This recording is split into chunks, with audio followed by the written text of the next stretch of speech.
Je sais que si vous avez cliqué, c'est probablement parce que vous vous intéressez au projet Elrond, au Maillard Exchange et tout ça. Et parmi les gens qui me suivent, il y a pas mal de gens qui s'intéressent à ce projet, qui aiment bien ce projet. Et moi aussi, j'aime bien ce projet. Mais dans cette vidéo, je veux vous parler de certains points noirs parce que tout n'est pas beau et tout n'est pas parfait. Et je pense que je dois aussi vous en parler et pas juste vous vendre du rêve et des choses super et des choses jolies et des super rendements et tout est magnifique. Du coup, je vous laisse regarder cette vidéo. Et puis je vous laisse seul maître de ce que vous devez penser ou ne pas penser. C'est à vous de vous faire votre propre conviction.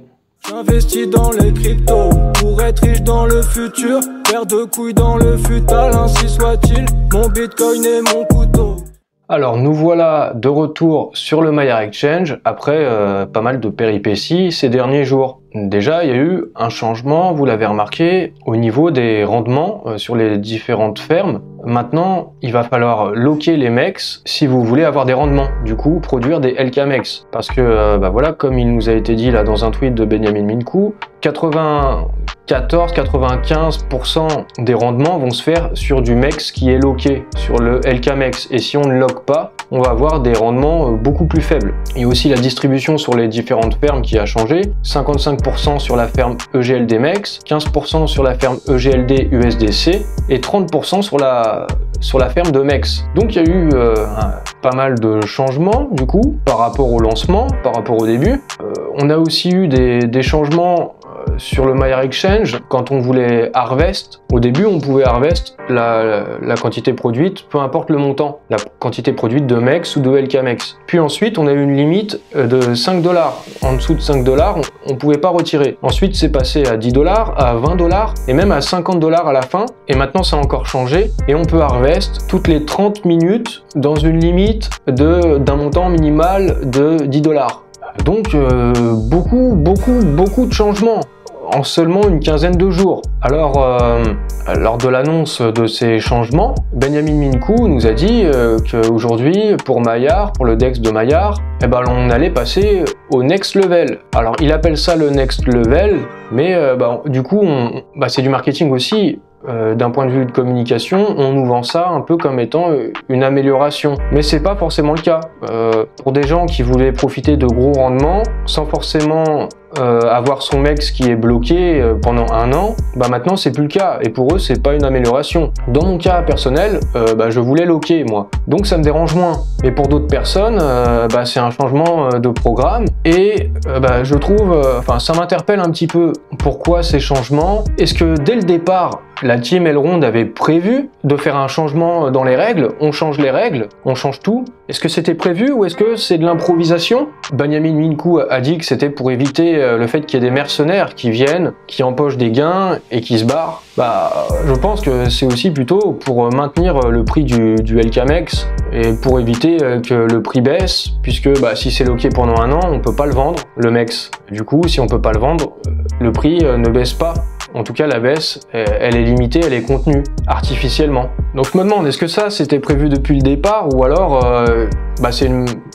dans tous les cas, ça ressemble presque à une sorte de manipulation. Et ça me plaît pas trop personnellement que les règles elles soient changées tous les jours presque.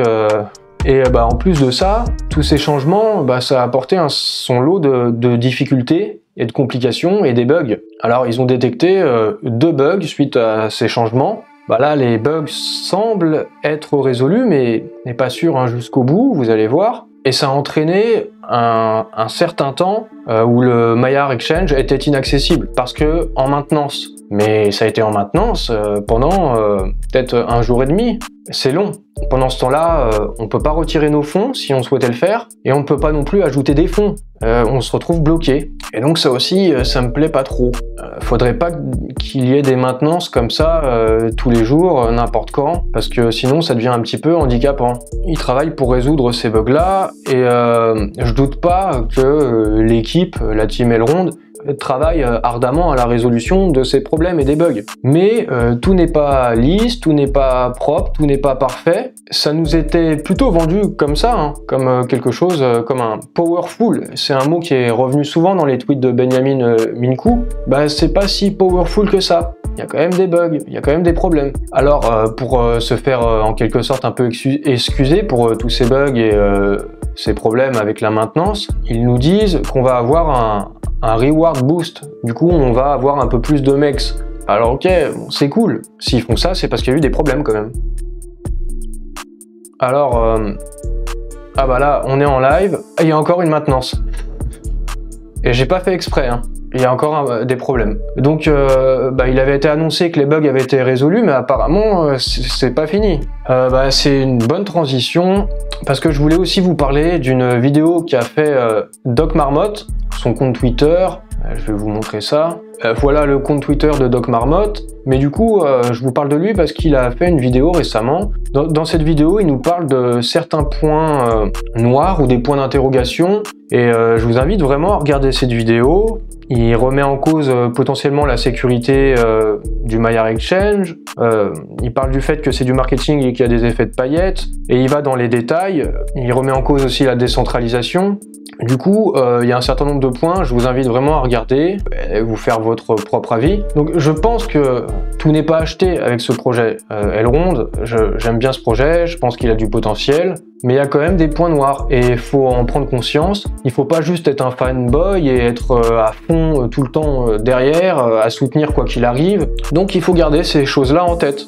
Pour terminer, un dernier point, c'est quand même le bon moment pour farmer, c'est le bon moment pour générer du MEX, pour en accumuler.